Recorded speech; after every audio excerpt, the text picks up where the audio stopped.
लक्षद्वीपचा पर्यटनाच्या दृष्टीने विकास करणार, पर्यटनाला चालना देण्याकरता पायाभूत सुविधांची निर्मिती केली जाणार। बजेट दरम्यान निर्मला सीतारामन यांची घोषणा।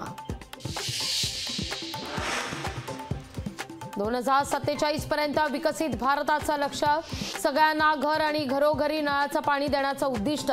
अर्थमंत्री निर्मला सीतारामन यांची घोषणा।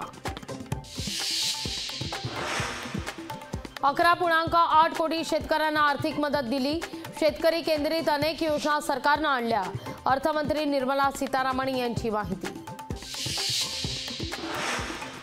केंद्राने सादर केलेला अर्थसंकल्प म्हणजे टोपी घालण्याचा प्रयत्न। तुमच्या फसव्या अर्थसंकल्पाची गरज नाही। उद्धव ठाकरेंची अर्थसंकल्पावर प्रतिक्रिया। भ्रष्टाचार करा, भाजपात या, काही होणार नाही, हीच का ती मोदी गॅरंटी। उद्धव ठाकरेंनी उपस्थित केलाय सवाल। छगन भुजबळ यांची मंत्रिमंडळातून हकालपट्टी करा। शिवसेना आमदार संजय गायकवाड यांची कथित शिवराळ ऑडिओ क्लिप व्हायरल। युती सरकारमधील मराठा ओबीसी नेत्यांमध्ये वादाची ठिणगी। महाविकास आघाडीत जागा वाटपावरून रस्सीखेच। 8 ते 10 जागांकरता रस्सीखेच। जागांचा वाद मिटवण्याकरता उद्या मवियाची बैठक। घराणेशाहीवरून उद्धव ठाकरेंचा घणाघात। सत्ताधाऱ्यांमध्येच घराणेशाही असल्याचा ठाकरेंचा आरोप। घराणेशाहीतील वारसांना तिकीट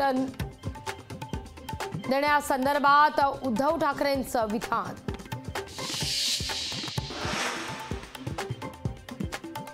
रोहित पवार यांची 7 तासांपासून ईडी चौकशी। शरद पवार गटाच्या कार्यकर्त्यांची ईडी कार्यालयाबाहेर गर्दी।